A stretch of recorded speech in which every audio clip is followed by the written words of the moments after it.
안녕하세요. 경제 읽어주는 남자 김원석입니다. 반갑습니다. 한국 금리 인하 언제 시작될까? 많은 분들께서 미국의 경우에는 어쨌든 2024년 6월이든 아니면 하반기든 금리 인하를 하지 않겠느냐 하는 생각을 갖고 계십니다. 또 많은 분들이 그렇다면 한국은 언제 금리 인하할까라는 대질문이 우리에게 등장한 것 같습니다. 또 한국이 미국보다 먼저 금리를 인하하게 될 경우 IMF 외환위기 오는 거 아닌가, 한미 간의 기준금리 격차를 더 벌려놓게 되다 보면 외환위기 올 수도 있다 하는 그런 걱정들도 많이 하십니다. 어쨌든 여러분들이 갖고 계시는 이 두 가지 질문에 대해서 소상히 답변 드려볼 수 있도록 하겠습니다. 참 우리의 계획은 이렇지 않았는데 우리의 리얼리티, 실제 우리가 살아가고 있는 이 세상은 계획대로만 되지는 않는 모습인 것 같아요.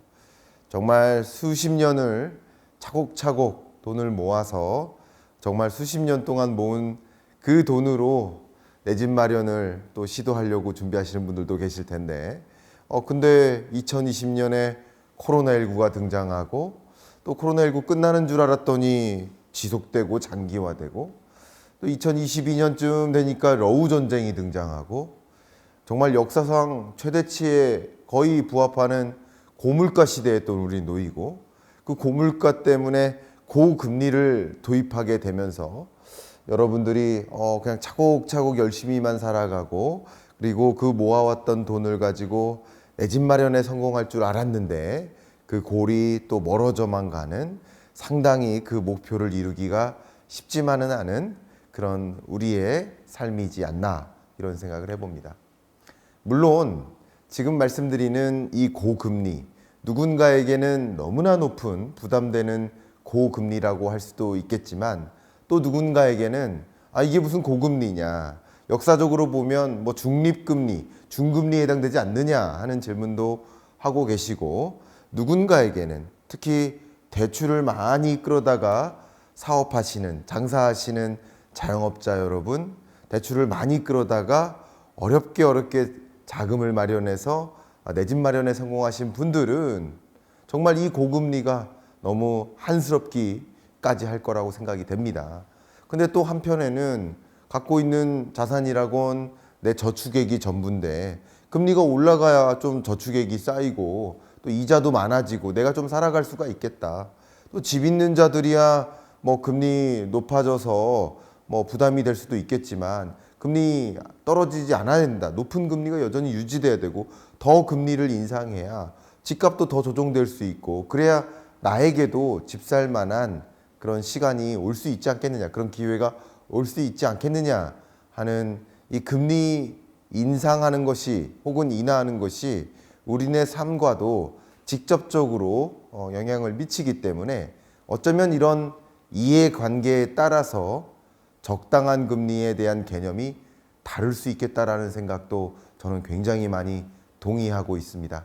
그러나 제가 여러분께 드리고자 하는 이야기는 이 금리가 높다 낮다 어떤 특정 이해관계의 입장에서 그 금리가 너무 높은 것이다 아니면 너무 낮은 것이다 라는 것을 논하는 것이 아니라 우리 한국 경제를 놓고 봤을 때 이 금리가 어쨌든 기업에게 또 많은 대출에 의존하고 있는 차주에게 특히 취약차주에게 상당한 부담이 되는 것은 맞는 모습이에요.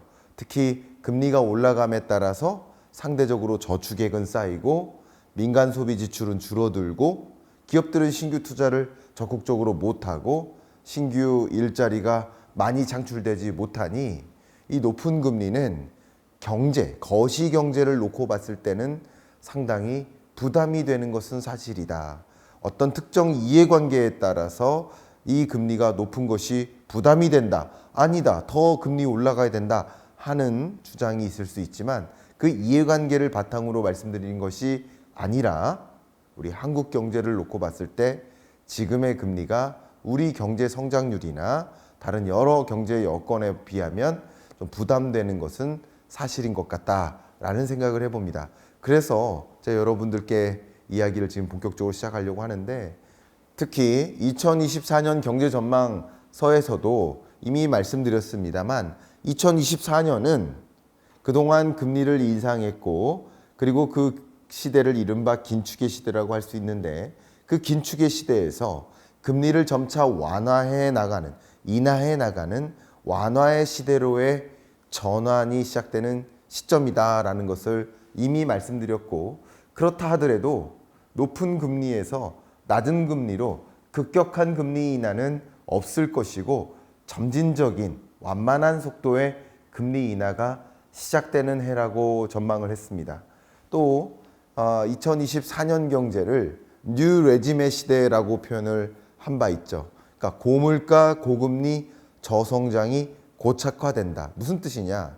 이 고물가, 물가 상승률이 다소 떨어지긴 하지만 여전히 우리가 체감하는 물가는 높을 것이고, 금리 인하를 단행한다 하더라도 예전에 우리가 경험했었던 그 제로금리 성격의 그 낮은 금리로 돌아가진 않는다. 그러니까 고물가에서 다소 내려오고 고금리에서 다소 내려올지 모르지만 여전히 고물가, 고금리가 고착화된 그런 경제 국면을 우리는 살아가게 될 것이다 라는 말씀을 드렸는데, 그런 관전 포인트를 가지고 2024년 경제에 대해서 지금부터 본격적으로 말씀을 드려보도록 하겠습니다. 먼저 고금리의 습격은 누구에게 왔나? 어쨌든 높아진 금리는 모두에게 습격이 작용된 것이 아니라 많은 대출에 의존하고 있는 차주에게 습격이 왔겠죠. 가장 대표적으로 신용대출, 주택담보대출. 더군다나 2020년 기준으로 생각해 본다면 고정금리로 대출받지 않고 변동금리에 의존한 차주에게는 같은 대출 규모인데 대출을 더 늘리지도 않았는데 같은 대출 규모에 더 많은 이자 상환액이 부담이 되는, 결국 고금리의 습격은 차주에게 왔겠구나. 근데 그 차주 중에서도 어떤 차주에게 유독 그 부담이 가중한 힘든 시간이 찾아왔을까요? 바로 취약차주라고 볼 수 있겠죠. 이 취약차주의 정의는 제가 누차 말씀드리고 있는데, 한 가지 조건은 이 취약차주 하면 다중채무자여야 됩니다. 다중채무자란 예를 들면 뭐 주택담보대출, 신용대출, 카드대출 세 가지 이상의 대출을 가지고 있으면 다중채무자이고요. 다중채무자라고 다 취약차주로 분류하는 것이 아니라 다중채무자이면서 저소득층 혹은 다중채무자이면서 저신용 등급 계층을 우리는 취약차주라고 합니다. 근데 2020년 이래로 21년 바닥을 찍고 취약차주 수가 늘어납니다. 우리나라 전체 차주가 약 1200만 가구가 있는데 그중에 취약차주가 6%, 6.3%, 6.5%로 늘어나고 있는 모습이에요. 그리고 전체 우리나라의 가계부채 규모가 1900조 원이라고 하잖아요. 그럼 1900조 원에 달하는 전체 가계신용에서 취약차주가 짊어진 빚도 5%, 5.2%로 올라가고 있습니다. 결과적으로 2천조에 가까운 이 가계부채 규모가 모두 다 부담이라고도 볼 수 있겠지만 유독 취약차주에게 더 큰 부담으로 작용할 것이고, 그 취약차주의 빚은 약 5%, 취약차주 수 기준으로는 6.5% 정도가 되니까 그들이 가장 이 고금리에 고통을 겪고 있지 않을까 하는 생각을 좀 정리해 봅니다. 특히 소득 수준별로 나열해 보면 1분위 저소득층과 5분위 고소득층을 비교해 보면 채무 상환 비율 자체가 1분위 저소득층이 절대적으로 높고 금융권에서 고위험군이라고 일컫는 40%를 초과하는 그 계층도 1분위 저소득층이기 때문에 결국 소득이 있으면 그 소득 중에 50%를 빚 갚는 데 쓰고 있는 생계형 대출자, 결국 생활비가 부족해서 빚에 의존하고 높은 이자를 변제하기 위해서 또 다른 빚을 짊어져야 하는 그런 저소득계층에게 이 고금리의 습격이 더 지배적으로 작용하지 않았을까 하는 생각을 해보고, 그 부분이 가장 안타까운 영역이라고 볼 수 있겠습니다. 상대적으로 고소득층에 해당되는 5분위의 경우에는 예를 들어서 월 가처분 소득이 1,000만 원인데 원금과 이자를 상환하는 그 원리금 상환액이 270만 원인 거예요. 그래서 27%인 겁니다. 상대적으로 이 채무상환 부담 자체가 고소득층일수록 좀 부담이 낮은 것을 생각해 보면, 물론 뭐 그 고금리의 습격은 모두에게 찾아왔다고도 볼 수 있고 모든 차주에게 동시에 찾아왔다고도 볼 수 있지만, 유독 일부니 저소득층에게 그 고금리의 부담이 더 많이 작용하고 있겠구나. 특히 생계형 자영업자라고 한다든가 영세 자영업자 여러분들 같은 경우는 코로나19의 충격을 겪고 또 고물가의 충격을 겪고 고금리의 충격을 연이어서 받는 그런 국면에서 이 일분이 저소득층으로 분류되는 영세 생계형 자영업자분들이 많이 포함되고 있다는 사실도 우리는 주목을 해야 되지 않을까 생각합니다. 그래서 언제 금리 인하할까? 한국은행은 금리 인하 시점을 어떻게 판단할까라는 것을 질문을 던져보고 그 질문에 대한 답을 찾아봐야 됩니다. 그 질문에 대한 답은 저의 의견이 아니라 한국은행은 지금 24년 한국 경제를 어떻게 보고 있나를 판단해 봐야 되지 않을까요? 그런 관점에서 한국은행이 얼마 전에 내놨던 경제전망 보고서 속에 담겨 있는 그 시나리오별 GDP 성장률을 보도록 하겠습니다. 검정색 베이스라인 그래프를 한번 보십시오. 2023년 정말 1.4%라는 강력한 경기 침체를 만났었고 2024년, 2025년은 그래도 2023년보다는 회복되는 국면이다. 물론 24년, 25년 경제가 좋은 경제라는 표현은 아닙니다. 좋은 경제는 아니지만 그래도 그 중에서 가장 어려웠던 국면은 23년 아니었겠는가라고 한국은행은 진단하고 있다는 거예요. 자, 그러면 이런 경제의 흐름을 놓고 본다면 정말 급하게 서둘러서 금리 인하할 시점이 올 거라고 생각하십니까? 그건 아니라는 거죠. 그러나 뭐 종종 여러분들 들리시는 4월 위기설, 부동산 PF 문제가 확 터져가지고 4월 위기설이 찾아온다. 만약에 현실이 된다. 그러면 이런 전망을 무시하고 대대적인 금리 인하를 단행할 수 있겠습니다. 4월 위기설과 같은 IMF 외환 위기와 같은 글로벌 금융 위기와 같은 뭐 중국발 불안에 따른 어떤 경제 위기가 오든 그런 어떤 예상할 수 없는 어떤 경제 위기급의 충격이 온다면 이런 경로를 무시하고 다시 한번 크게 추락하는 일이 올 수 있을 테니까 대대적인 금리 인하가 가능하겠죠. 그러나 그것을 전제로 깔 만큼 그 위기가 실제 현실이 될 것이라고 전제할 만큼의 그런 상황은 아니라고 판단합니다. 부동산 PF 부실 맞아요. 건설사들이 부도 일어나는 거 맞아요. 하루에도 1개 이상의 1.5개 이상의 중소 지역 건설사들이 부도를 일으키고 있는 것도 사실입니다. 굉장히 어려운 여건인 거 맞아요. 살얼음판을 걷고 있는 것 같아요. 근데 건설사들의 도산이 금융부실로 연결될 가능성도 높아요. 근데 그 금융부실로 인해서 우리나라 전체 금융 시스템 자체가 흔들릴 만큼의 시스템적 리스크, 경제 위기로 갈 것인지는 다른 이야기라는 거죠. 미국도 중국도 마찬가지입니다. 현재 진단해 보면 그럴 개연성은 없기 때문에 한국은행이 전망하듯이 어려운 경제인 건 맞지만 성장률이라고 봤을 때 23년보다 더 떨어지기는 어려운 구간이다 라고 이렇게 생각해 보는 것도 유의미한 여러분들의 시야가 아닌가, 여러분이 바라보는 어떤 스탠스, 경제가 어떻게 흘러갈 건가 하는 경기 판단을 하는데 이런 시각이 더 도움이 되지 않을까 하는 의견을 드립니다. 한국은행은 그러면 언제 금리 인하할까? 바로 중요한 게 물가 아니겠습니까?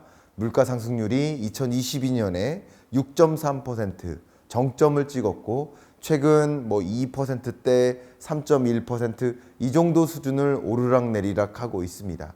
아직 목표하는 수준 2%에 부합하는 그런 물가 상승률까지는 안 왔습니다. 근데 한국은행이 보고 있는 이 소비자 물가 상승률, 그 중에서도 근원 물가 상승률은 최근 한 2.5% 수준을 기록하고 있으니까 만약에 한국은행이 전망하는 수순대로 차질 없이 물가 상승률이 2%에 부합하게 안착될 거라고 한다면 그러면 이 경제 성장률이나 경기 안정이죠. 두 번째, 물가 상승률, 물가 안정이죠. 세 번째, 금융 안정. 세 가지 목표를 실현하기 위한 한국은행의 금리, 통화 정책 의사결정에 대해서는 그래도 하반기 중에 목표하는 수준대로 간다면 하반기 중에는 금리 인하가 있을 수 있겠구나라고 기대할 만합니다. 그런데 결국 우리가 바라봐야 될 것은 이제 물가에 대한 전망인 거죠. 누구의 전망? 한국은행의 전망인 거죠.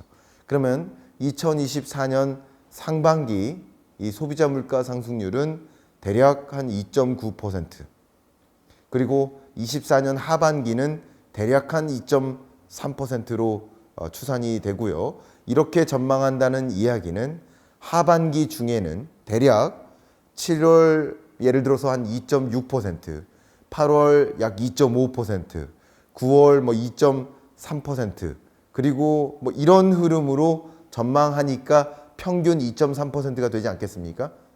그렇다 그러면 하반기 중에는 목표하는 물가 2%에 이 정도면 부합한다라는 그런 기간이 올 거라고 봅니다. 그런 구간이 올 거라고 보는 거죠.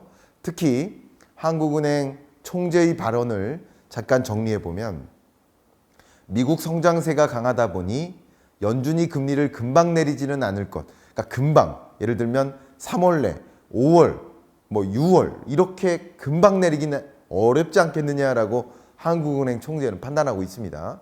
우리 통화 정책도 영향을 받기 때문에, 그러니까 미국의 통화 정책 기조의 변화는 우리 통화 정책 기조에도 영향을 주기 때문에 금리를 내리는 속도가 늦어질 수 있다. 그러니까 여기서 이야기한 건 뭐예요?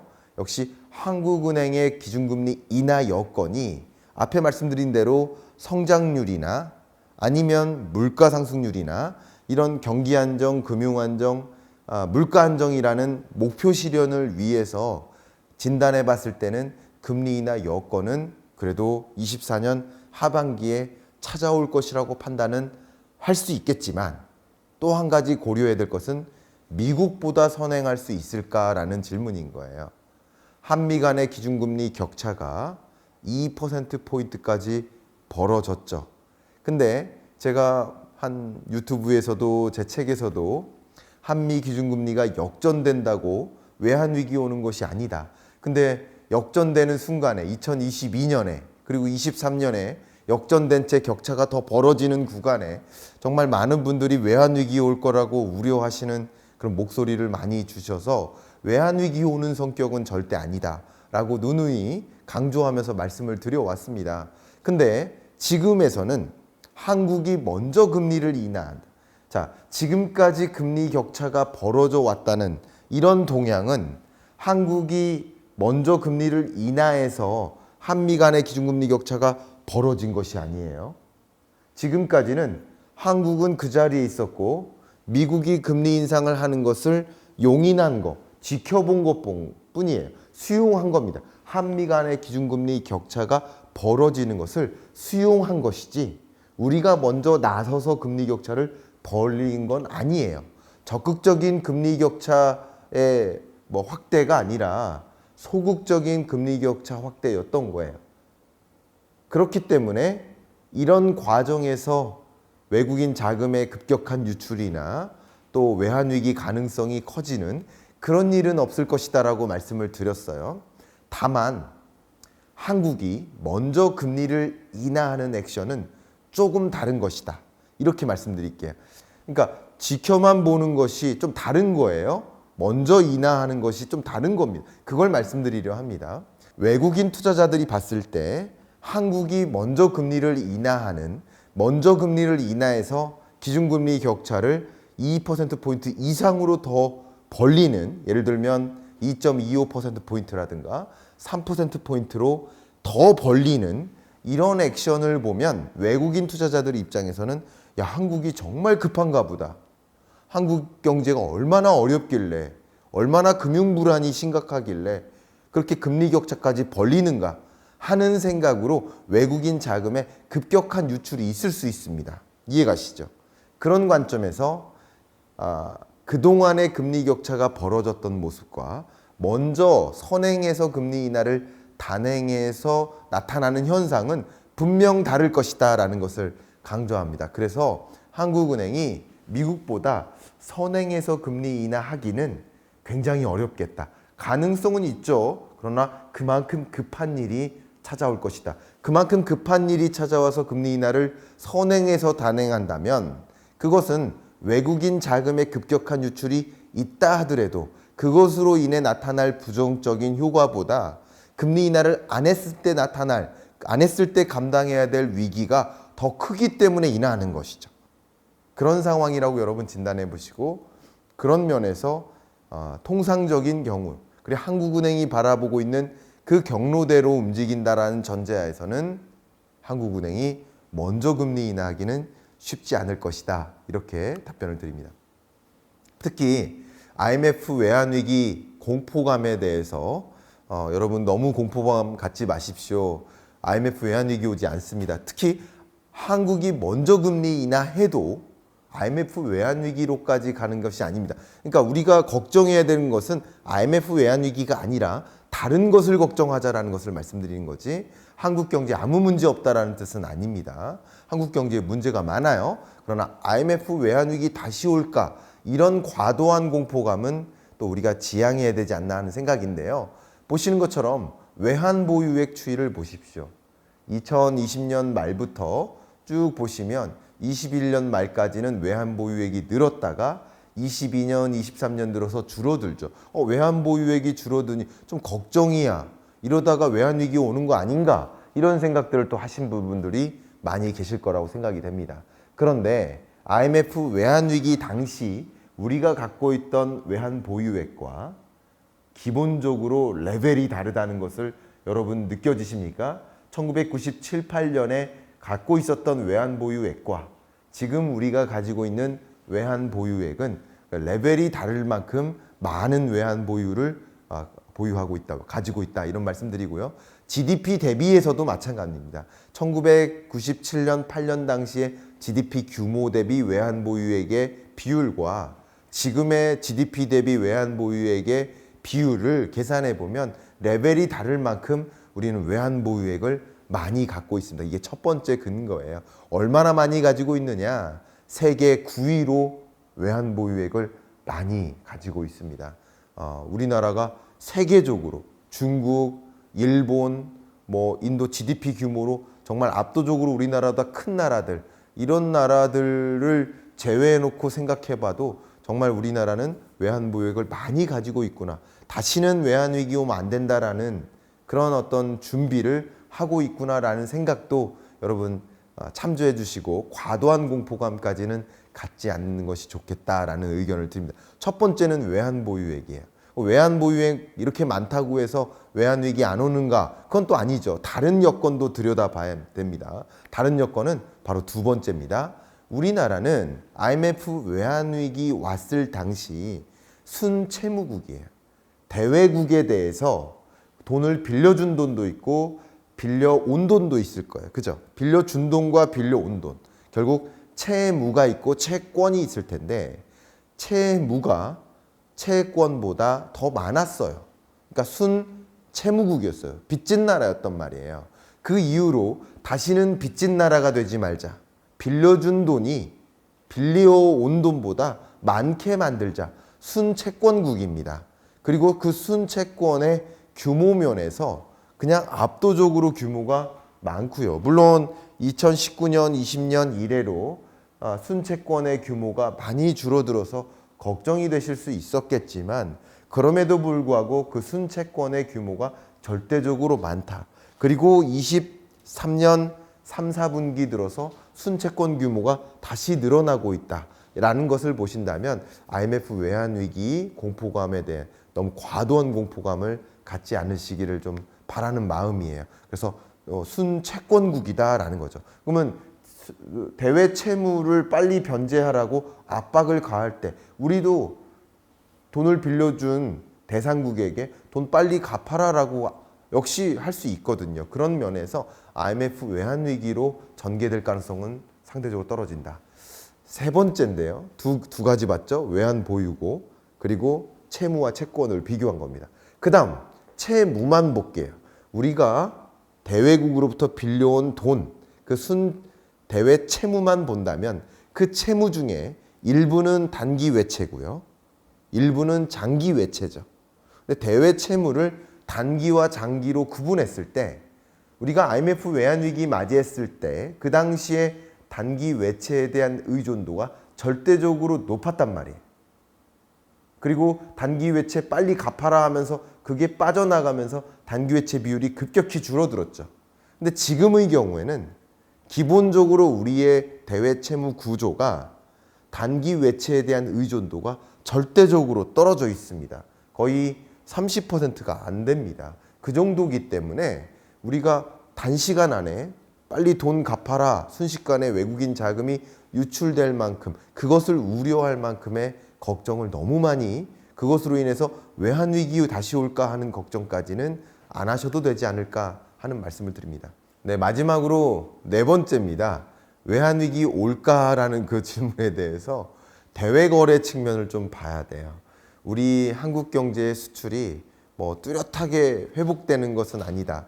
플러스로 전환된 건 맞지만 그것을 뚜렷한 개선세로 보지는 말자라고 뚜렷한 개선세는 아닐 수 있다. 기저효과에 따른 반등일 수 있다라고 말씀을 드렸어요. 그러나 무역 수지를 보면 15개월 연속 무역 적자를 기록했던 2023년 상반기까지 굉장히 많이 우려됐었는데 이제 무역 수지가 흑자로 전환된 상태고 지금은 수입보다 수출이 더 많은 상태니까 상대적으로 외환 보유액이 늘어날 여건이라든가 또 외환 위기 가능성이 이런 면에서 또 줄어들고 있는 것이 아닌가라는 것을 판단해 보시면 좋겠고요. 수출 또 수출 증감률을 보신다면 다시 한번 강조하지만 우리나라의 수출이 뚜렷하게 회복되는 것이라고 찾아보면 안 됩니다. 18% 증가하고 뭐 5% 증가한다고 해서 그 증가율은 전년 동월 대비이기 때문에 전년 동월에 수출액이 급감했었고 그때랑 비교했을 때 수출이 늘어나는 것이지 지금 수출이 좋은 것은 아니다라고 말씀드려요. 좋은 것은 아니지만 계속 줄어드는 시점보다는 그래도 플러스로 전환되고 있는 것, 줄었는데 또 줄어드는 것보다는 줄은 상태보다는 그래도 플러스로 개선되는 모습은 긍정적인 것이다. 이렇게 중의적으로 말씀을 드려보도록 하겠습니다. 결과적으로 우리가 봐야 될 것은 무역 수지도 중요하지만 더 포괄적인 범위의 대외 거래를 보여주는 이 경상수지 추이를 봐도 2022년 그리고 23년까지 적자를 뭐 연거푸 기록하는 일들이 나타나면서 걱정이 많이 됐었습니다만 23년 하반기 이후로 그래도 경상수지도 흑자로 전환됐고 흑자 추이를 유지하고 있는 모습을 보면 대외거래라는 면에서 정말 뚜렷한 개선세 이렇게 표현하기는 어렵겠지만 그래도 최악의 시점은 지나가는 모습이 아닌가라는 것을 생각해 볼 수 있고 또 반도체 가격도 올라가고 우리나라의 뭐 HBM을 비롯한 전체 반도체 특히 고대역폭 메모리 반도체에서 우리나라가 차지하는 그 비중도 늘어나고 이런 것들이 대외거래 개선세를 많이 보여주는 근거가 아닌가 생각이 됩니다. 그래서 대외거래가 뚜렷하게 개선되고 있다 이렇게 말씀은 드리기 어렵지만 그래도 대외거래가 바닥을 지나서 최악의 상황은 지나서 개선되는 모습이라고 조심스럽게 진단해 보면 어떨까 생각입니다. 자, 마지막으로 여러분들이 가장 궁금해하시는 그렇다면 한국은행은 금리 인하 언제 할 것인가 그 시나리오를 제 의견을 좀 담아서 드리도록 하겠습니다. 뭐 굉장히 조심스러운 의견이지만 그래도 소신껏 저의 생각을 말씀드리도록 하겠습니다. 먼저 미국의 금리 인하 시점을 가늠해 보면 저는 6, 7월에 무게를 두고 싶고요. 그 중에서도 하나를 꼽아라 그러면 저는 7월 가능성이 좀 더 높다 이렇게 판단하고 있습니다. 그리고 7월에 금리 인하를 만약에 단행한다라고 한다면 바로 9월에 이어서 금리 인하를 단행하는 것이 아니라 한 번 혹은 두 번 정도 쉬었다가 금리 인하를, 결국 금리 인하를 한 미국 경제에 미치는 그 영향, 효과를 보면서 천천히 추가적인 금리 인하를 단행할 것으로 생각을 합니다. 그래서 금리 인하가 뭐 횟수로는 두 번 정도 되지 않을까, 미국의 금리 인하 시나리오를 의견을 드리고요. 한국은행의 금리 인하 시나리오는 역시 6, 7월에 미국이 금리 인하를 하면 우리는 6월에 통화정책 방향 결정회의가 없습니다. 7월에 있는데 7월 11일이에요. 먼저 금리 인하하기는 부담이 됩니다. 그런 면에서 좀 빨리 금리를 인하한다라고 한다면 8월 통화정책 방향 결정회의 때 하지 않을까 의견을 드리고, 그것도 너무 빠른 경향이 있다라고 만약에 느낀다면 10월 통화정책 방향 결정회의에 금리 인하하지 않을까 이런 생각을 합니다. 그래도 저보고 둘 중에 하나를 골라라 그런다면 전 8월 가능성을 조금 더 무게를 두고, 그리고 그 다음은 10월 금리 인하 가능성을 무게를 두고 답변을 드리겠습니다.